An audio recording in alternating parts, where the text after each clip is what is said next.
Okay. Good morning, everybody. My name is Elizabeth again, and it's so good to have everybody here. I want to share things that I received from elders throughout the years of training and relating to the traditional value, you pick traditional values, which are like commandments for us to live in a good way with our families, with other people, and people in general. Um, when I received this information from the elders, I put the two most important things right on top at the top, which is love of children and respect our elders. The reason why I did that was love of children and respect of elders. Those two, they go hand in hand. One just came from the spirit world, and one will be returning to the spirit world in the near future. So that's why I put those two um, um, the values that we have in the Yupik culture. Love of children. There are gifts from the Creator. They're like our treasures. They are to be nurtured. They are to be loved. They are to be mentored. They have to be kept safe, and we have to instruct them and mentor them and talk to them.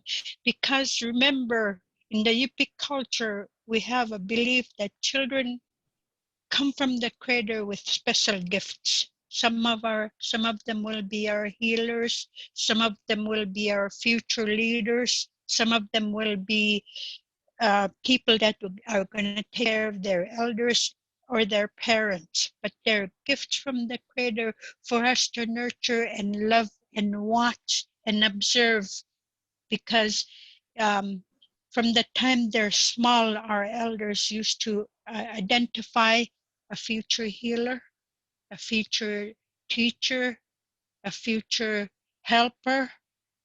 Because of the, I just lost my face in the, um, oh, You're good, um, Liz. okay, um, future teachers. That's why we need to watch them. We need to observe them. We need to see who's got a gift. If we recognize that, we need to nurture that child with the special gift they have. Some of them will be our traditional healers, and to observe and nurture and have them develop that gift they got from the Creator. And always let the child know the Creator loved you so much. That's why they provided you with that gift to heal people. So always be in prayer when we're going to help.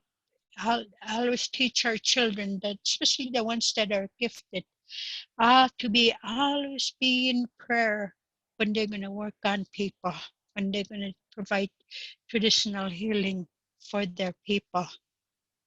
So they're to be watched, observed, kept safe, taken care of.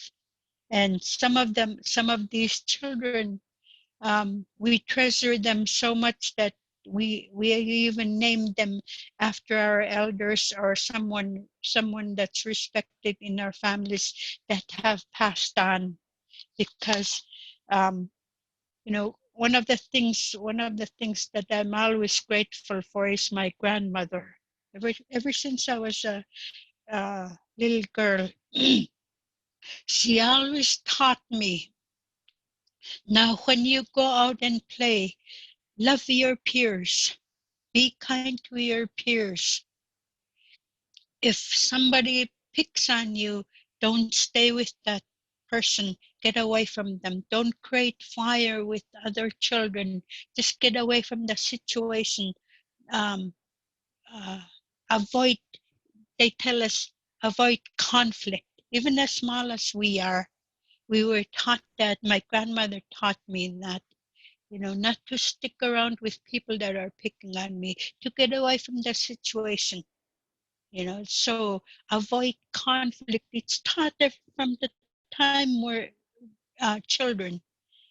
So the grandparents and the parents always talk to their children from the time they're small, to be kind with their peers, to not be around people that are going to pick on them.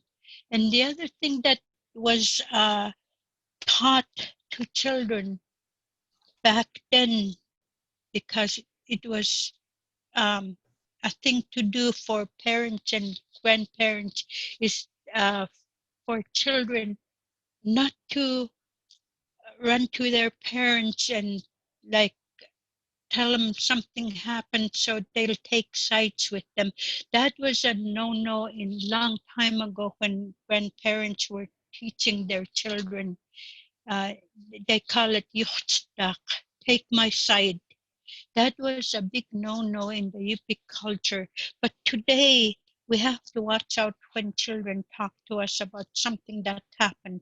We have to watch out for them because today's world is different from back then.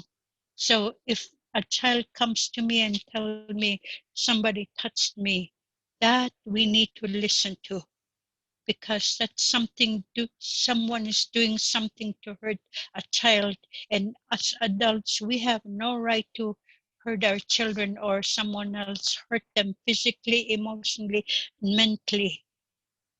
We're to nurture them, love them, take care of them, keep them safe.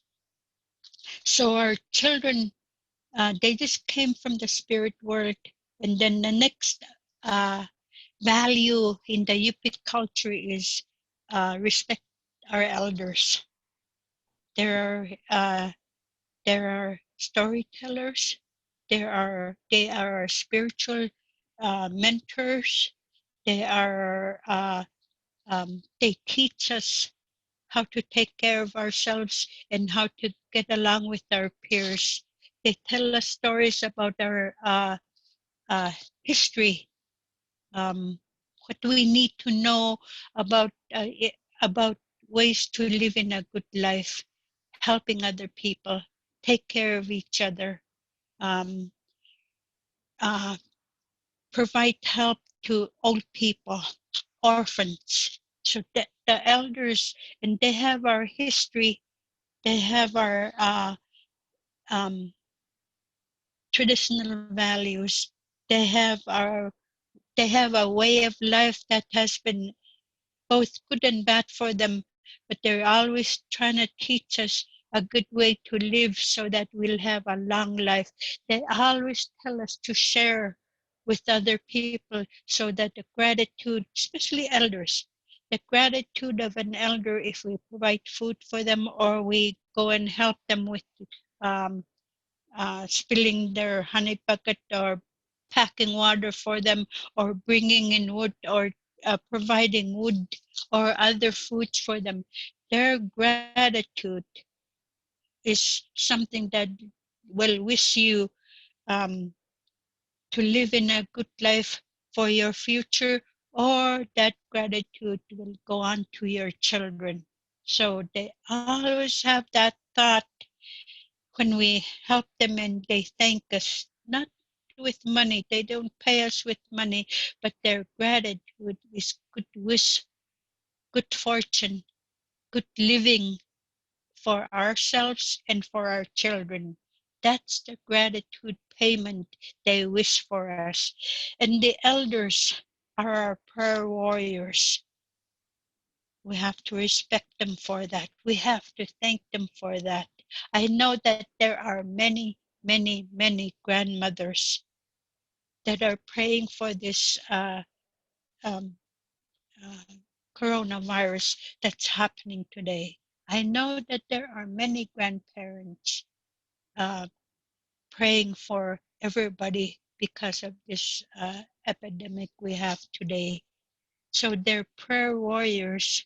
And then they're so close to children because they're getting ready to go back to the spirit world. That's why grandmothers and grandparents and children get along so well. One just came in from the spirit world and one is preparing to go back to the spirit world. They have our stories. They can tell us the line of relations that we have if we pay attention to them. They will let us know our traditional values, a good way to live, because they've been there.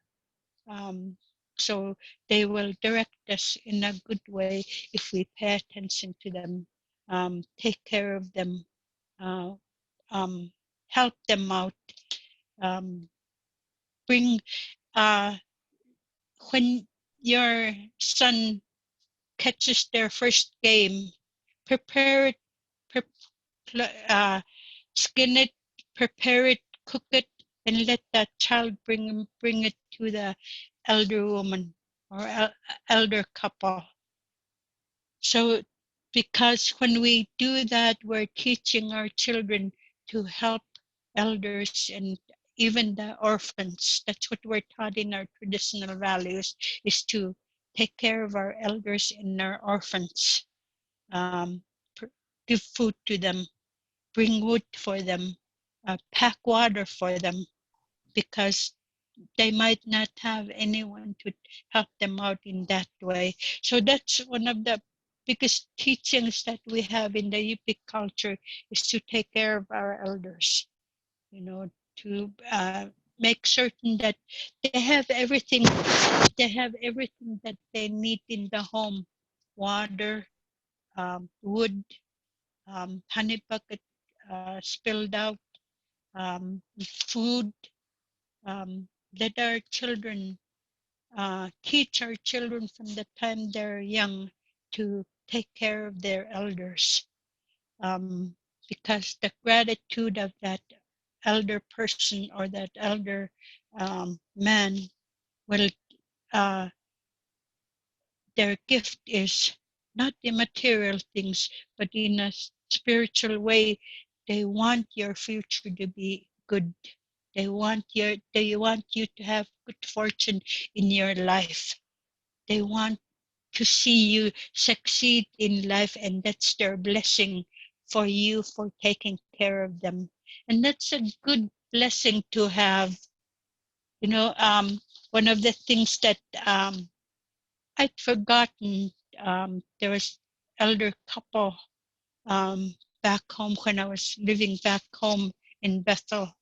I saw elder couple outside my apartment. I went to the store. I came back. They were still there. I went upstairs, started my cooking, and then afterwards, I was wondering, what's. I better go see if those elders are still down there. So I went down there and I asked them, "Where you from?" And they told me their village. And they said, "Are you waiting for somebody?" They said they have to wait till 5 o'clock till their daughter comes home from work. And it was in the winter time. I told them, "I'm preparing food upstairs. You want to warm up?" And so I brought them to my apartment and had them eat. And um, the, the, the gratitude that both of them had, I'll never forget that. Later on, I got a uh, care package uh, from the couple. They they sent me dried meat, dried fish, seal oil, and I didn't expect that, but that was something I was so grateful for, because it was a way to let them be warm and be taken care of till their daughter came home. So things like this always have good ending when we do it with the right heart. Take care of each other. Watch out for each other, especially elders. They will have a good wish for your family and your children, that we will have a good future, and things will go well with us if we help out with taking care of our elders. They're good storytellers. Elders have a calming effect on people. Go visit them. Maybe when you first go visit them, they won't say very much, or they'll wonder, what are you doing here? Because they've never had visitors before. Our elders today,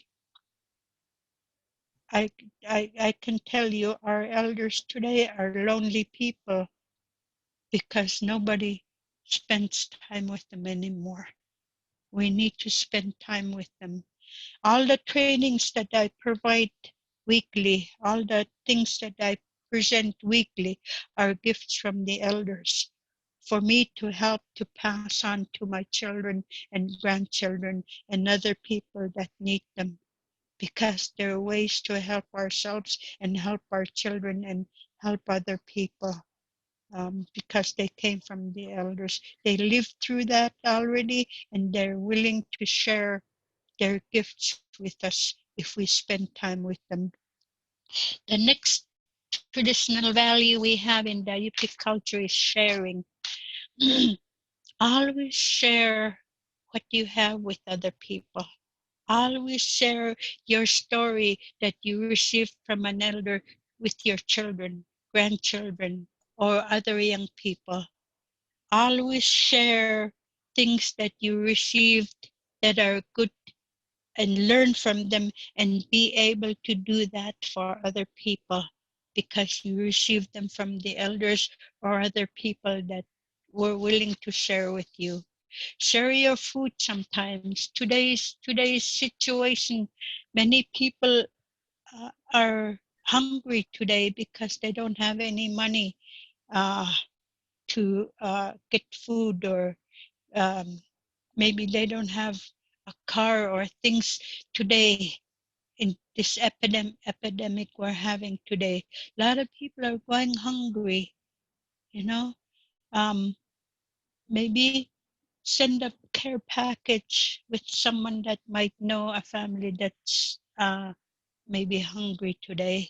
So things we share what we have, so that when we share, especially with elders, they always wish that will always be provided. That's the beauty of sharing with elders, is that they always wish that we'll always have plenty because we were willing to share what we have. Um, the food that the fish today, salmon is here. Elders love salmon. Prepare a dish, cooked salmon, and present it to an elder. Let your children present it to your elder, and that gratitude of that elder will give blessing to your child that gave the gift. Especially like today, salmon is here, hooligans are here, smelts are here from the Kuskokwim area, and elder people are hungry for that. So preparing, especially to prepare food first and give it to an elder. Some of our elders are disabled and aren't able to uh, cook for themselves. So always prepare food and share with your elders, or invite somebody and share the plenty that you have, so that you'll always be provided with the good wish of people and the blessing of people that you serve, because we're servants to other people too. So what we have in sharing, in return we'll get it in the future, or our children will be blessed for that. um, the game, um, first catch. First catch is always in the Yupik culture. The first catch is by a young man is always spread out to the elders, given to the elders, um, so that from that the the young man will be blessed and will be told there'll be plenty more for you to catch because you shared. In thanksgiving for the gift that they received, they'll bless that child, they'll bless that young man, or the first berries that a little girl uh, picked. Give it to an elder so that that child will be blessed also. So always in return, good things with from elders and old people. there's always good things in reward, not today, but later on with ourselves or with our children. So those blessings is what we um, receive when we share with other people, especially elders and old people. So I have to look down because humility, it's a virtue where you're calm. You don't put yourself above other people. You care for people. You watch out for your elders and take care of them. You provide food for people that are in need because you have plenty. Um, um, you, I always, first thing in the morning, thank the Creator for a new day. Thank Him for the breath that you're still breathing. Thank you for the wonderful rest that you had throughout the night and taken care of throughout the night. Thank you. Always saying thank, always being thankful for gifts that you receive. You know, uh, being, you don't have to broadcast anything because it's yours, it's special to you, it's a gift to you. So that humility is a virtue that we need to have. Being humble, being kind. Don't ever put yourself above people. Don't put people down. Somebody might have a handicap. Don't make fun of them. Be kind to people. Um, you know, don't, when you make a mistake, being humble is to look at that mistake and make corrective measures to correct that mistake. So humility is a virtue to have within ourselves so that we'll be able to get along with each other, take care of each other, provide for each other, nurturing each other. If somebody's having a hard time, um, just ask them, do you want to talk about it? Do you want to share what's going on with you? That's part of humility, taking care of yourself and taking care of other people. Um, Never put yourself or uh, brag about yourself. So you have things. Always be thankful for things that you have, because they're gifts from the Creator. They're gifts from people that care for you. That so being humble is not to brag about yourself. That's a virtue that many of our elders have, is humility. Um, so the next one is hard work. Hard work is taught by our parents, our grandparents, because they say, um, if you don't keep your hands busy, um, if you become idle, you'll get yourself into trouble or mischief. Always keep your hands busy and your mind busy so that you, artwork or whatever you need to do, always keep busy. Avoid getting into idle, doing nothing, because when we do nothing, we get into mischief. So hard work, keeping our home clean.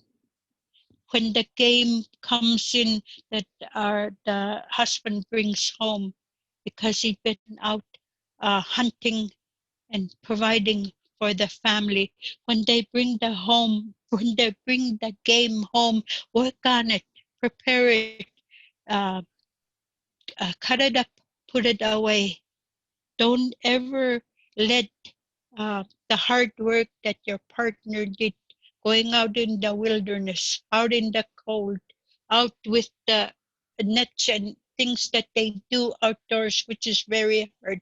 When they bring it home, don't ever let that game or that fish or whatever they brought home, don't let it spoil. Take care of it right away and put it for future use. And that things that they're one of the things that we're taught as young women, we don't ever take care of the man's tools, the guns or things that they use for hunting.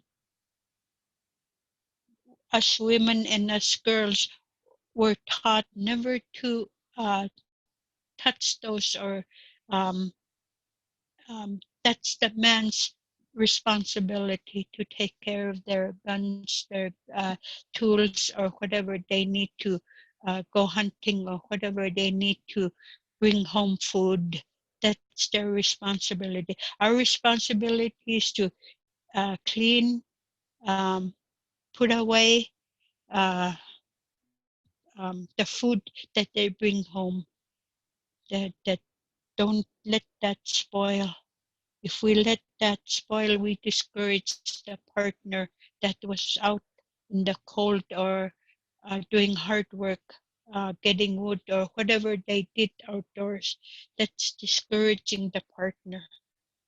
So as our responsibility is to take care of that game, work on it, prepare it, put it away for future use. Or some of it, if we have too much, we can give it away to the elders or someone. Maybe there's an orphan or people that are without in the community. We can share that with people that are in need. Always think of other people when we have plenty, so that you'll always be provided.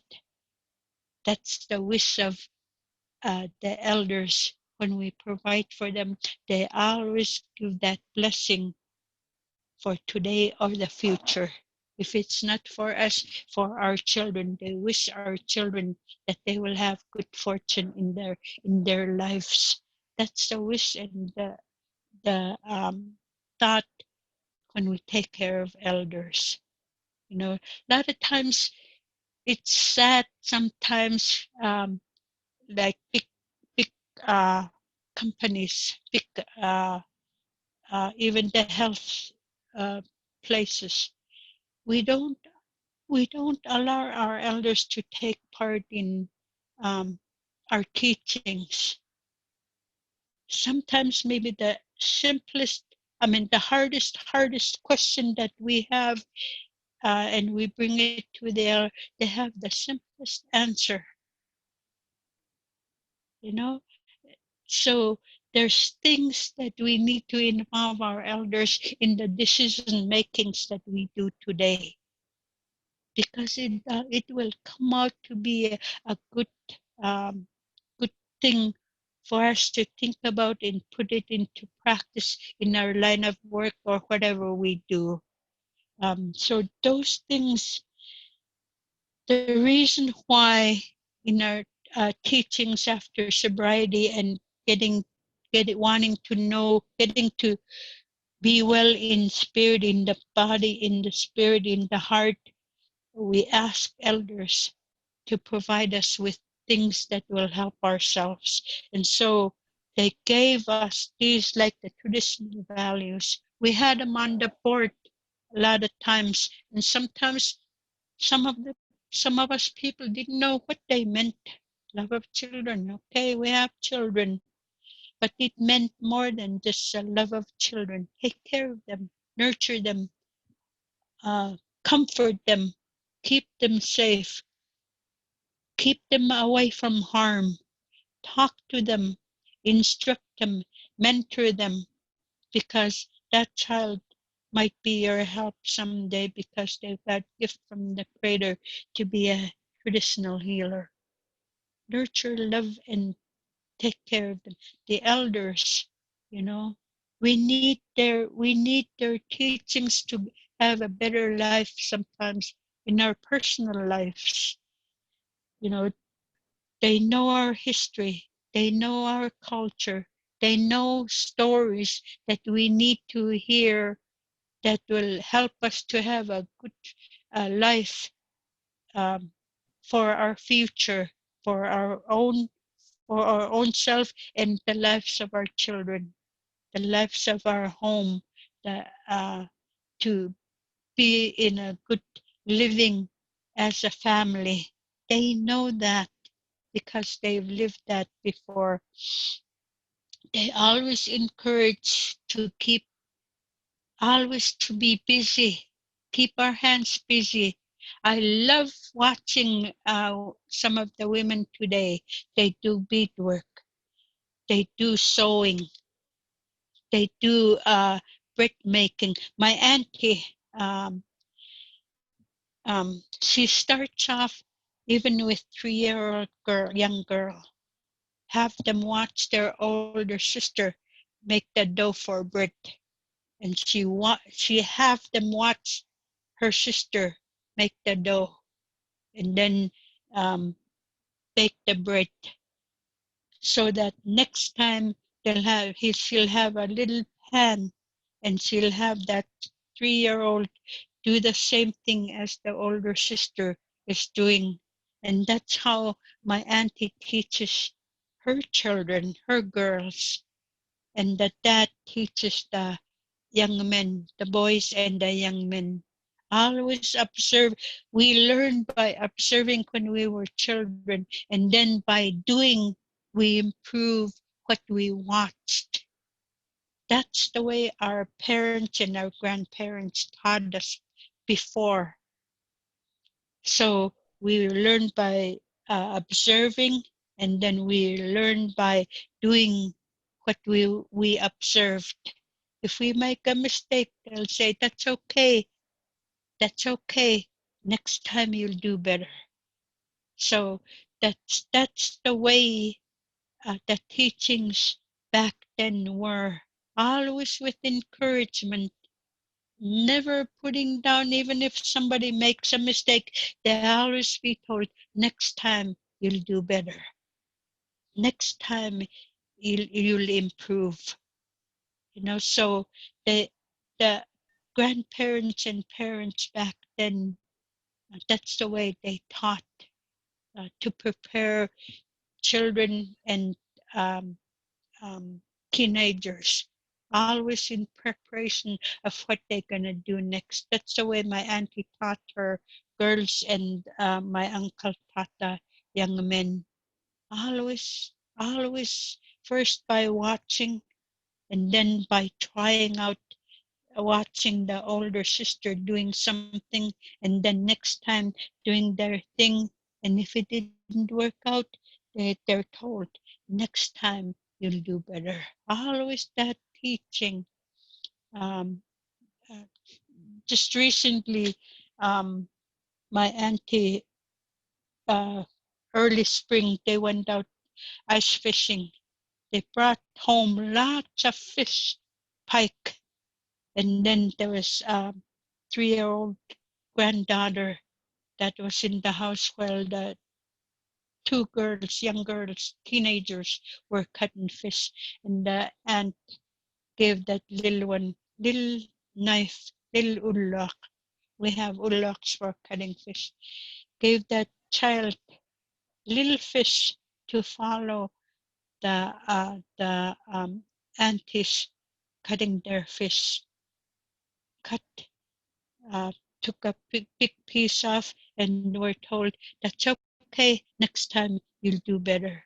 So that child, 3-year-old, watching the older girls, that teaching was always there, and was there still with some families today. I have an auntie. I'm always grateful for my auntie Eliza. That's the way she taught us. Even me, when I got out of the mission, she's the one that taught me how to prepare fish or how to prepare food, because I didn't know how to cook. I didn't know how to cut fish, but she's the one that taught me. So always by observing, talking to, and instructing how to do things. This is the way our grandparents and our parents teach us. The hard work, it's always good to do hard work. Pretty soon there'll be berry picking time. That's some people think that's it's so simple, but that's hard work to go berry picking. But the fresh air, we go home with buckets we filled, we bring them home, and good rest because we've been out in the good weather picking berries, and the berries, um, there's some of it will be shared with elders, some of it will be shared with people that can't go berry picking.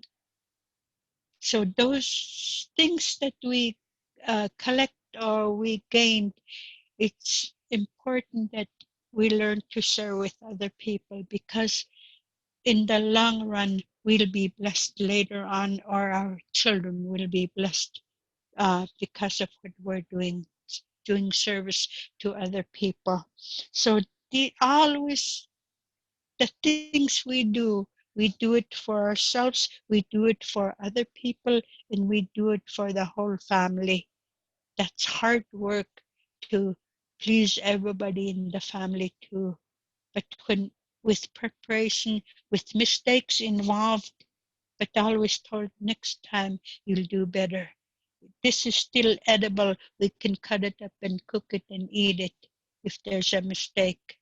So even that 3-year-old, for the first time she cut fish, the grandmother might have told him, that's okay, we'll cook it and eat it.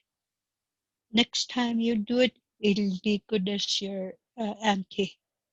So observation, instructing, um, uh, being there to support even the child. That's a good thing about the teachings, that they always teach with a lot of encouragement and good wish for people, our traditional values, how to live a life that's good, and always in sharing with other people, so that we will always have plenty ourselves in the future, or our children will be blessed because we helped out and um, served other people too. The next one is spirituality. Our elders, our parents taught us that everything has spirit. Even the piece of rock on the ground, when we go out and take a walk and there's a rock you see, turn it around, you know, because they teach everything. Our traditional teaching in the Yupik culture is everything has a spirit. Um, when you're frustrated and need to just go out and um, get it out of your system, go out in the tree. There's a big tree maybe outside your home. Just hold on to it. Feel the energy of that tree.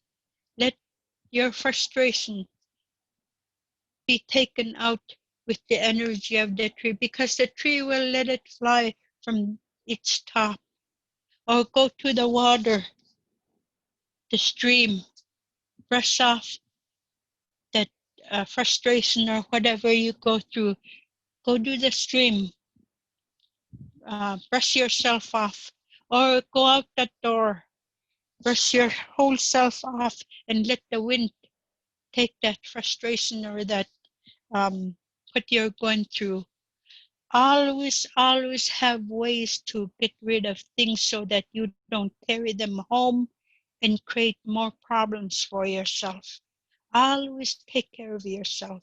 Or sometimes just sit, relax, take in the healing breath from the Creator, and let it out through your mouth, all the hurt and all the frustration and all the aches and pains of your body. Let it go. Take another deep breath, healing that of God, and let it out. Let it out. Don't hold on to it, because if you hold on to it, you're going to bring it home You're going to carry it to your children. You're going to carry it to your partners. Just let it go. Always let go of things that don't belong within you or to be brought home to your home, because our home is supposed to be a safe place for yourself, for your family, and your children. It takes practice to do a lot of these things and to be able to take time to rest. With all these things that were taught, the values that we taught, one of the things that our elders taught us was listen to the silence. Go to the bathroom when everything is chaotic in your home. Just go to the bathroom. Just sit and just listen to the silence. It'll calm you down. It'll put rest to your mind that's racing. It'll calm your heart down. It'll calm your whole being down. Even for 5 minutes. Because our elders always teach us that whatever we're going through, the frustrations that we're going through, or whatever thing that we need to correct, if we just sit still and listen to the silence, the answers will come from within. When we were taught to do that by our elders, when they said listen to the silence, and we were taught to do that, we didn't know what they were talking about because we didn't know how to do that. So if you're at work and things are going hectic at work, take 5 minutes to the bathroom. Just sit there. Just relax.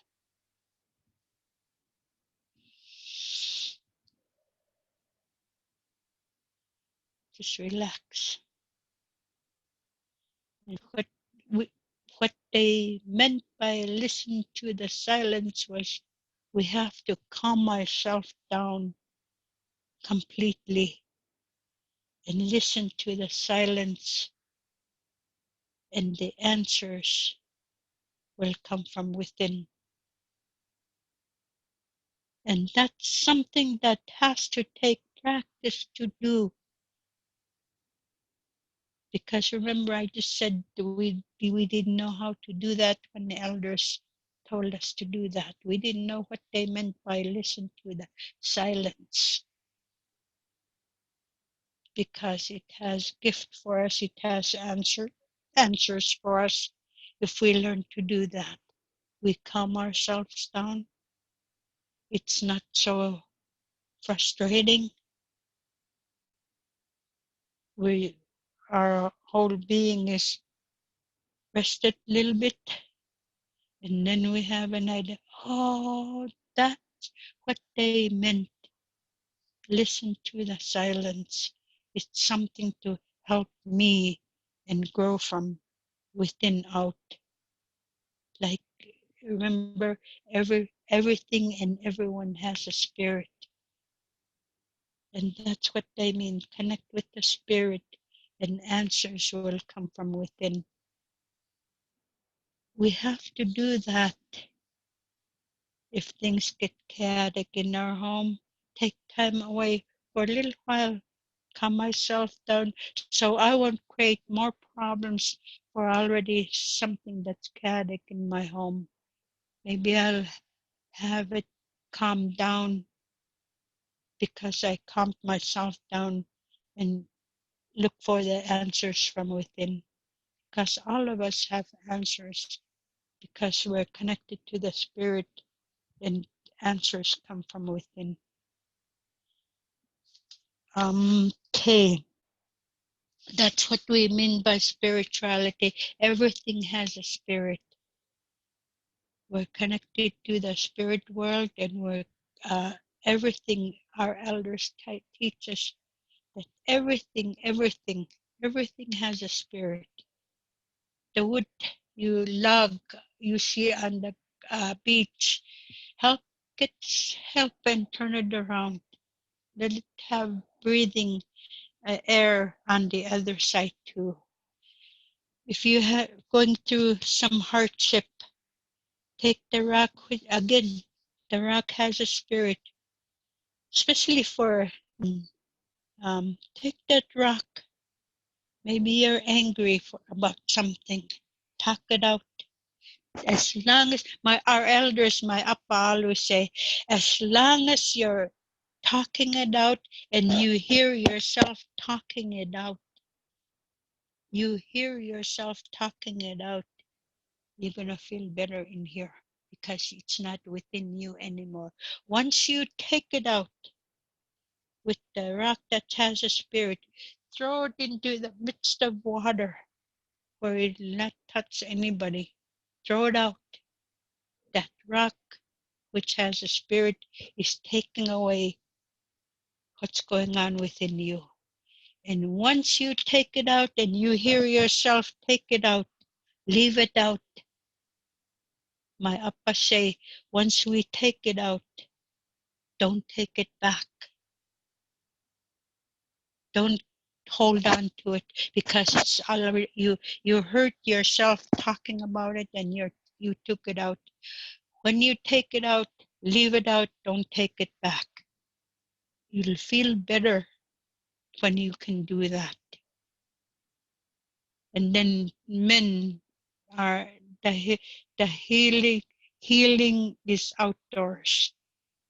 The trees, the tundra, the grass, the air, the healing. That's why men used to love to go out and go trapping or get wood, because their place to let go of things was outdoors. So one of the things our elders say, if you can't talk to somebody, go out there and talk to the trees. Cry it out. Go take a walk to the tundra. Maybe you need to kick it. Do that. Kick it. It's letting go. Kicking it, letting go. So, because remember, everything has a spirit, and they can help to take care of you and help you to heal from within out. So things like this our elders tell us because they did it themselves. They knew how to get rid of things that didn't belong within them.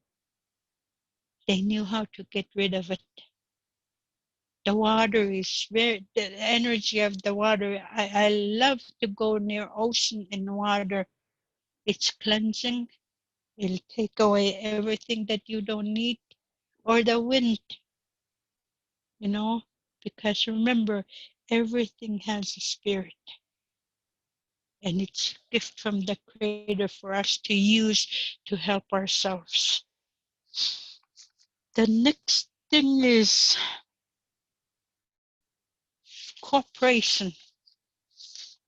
Everything we do it in cooperation with the Creator. We ask the Creator to help us. We help ourselves. We help other people. Our elders help us. Our parents help us. Our uncles and aunts help us. Or even a child, because we cooperate with them, we work with them, we nurture them. In return, even a child can help us.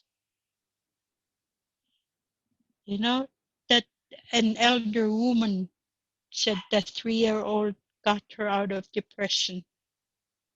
And she said that's why we need to watch and nurture children, because they might be the only help we might have someday. And that's true. That's very true. There are helpers too. Sometimes a child will say something maybe my grandmother used to say,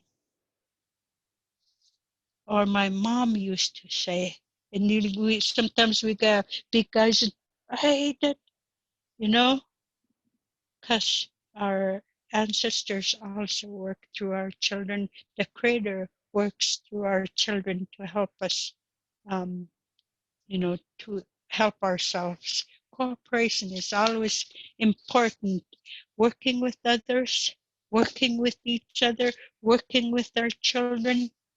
Um, when your child is trying to get your attention, put everything down and pay attention to that child when they're trying to get your attention. That's cooperation. When they're trying to get your attention, pay attention to them.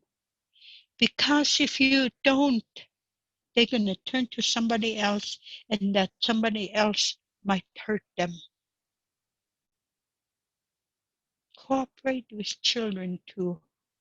Pay attention to children because they need our attention and they need our guidance. And they need us to let them know you're doing good. You're doing fine. I like what you're doing. I like your artwork. So when children are trying to get our attention, pay attention to them. Pay attention to them. Because if I don't pay attention to my daughter, it's going to turn to somebody else. And that somebody else might hurt them. Cooperating, helping, nurturing, taking care of, always in helping and nurturing and sharing. That's cooperating. Storytelling, you know, our stories from our elders that we learned, we share it with other people. I like to tell stories of what elders talk about because as I'm sharing, somebody else will say, I remember that too. So when we're sharing, cooperating, helping each other, we not only help ourselves, we help other people also. We help other people also. So always with cooperation with other people, that's the way we need to live together to help ourselves to be healthy with each other, talking with each other, nurturing or sharing food together. When we cooperate and we help each other, it's not whatever we're doing, it's not so hard because we're helping each other when we cooperate and we instruct each other. I don't know how far, what time it is, Amelia? What time is it now? Hi, Liz. It's 11:37. 11:37. And what time we quit? About 12? Mm-hmm. Okay, Yeah. maybe that's how far I can go today. If anybody have any questions or comments relating to what I just shared,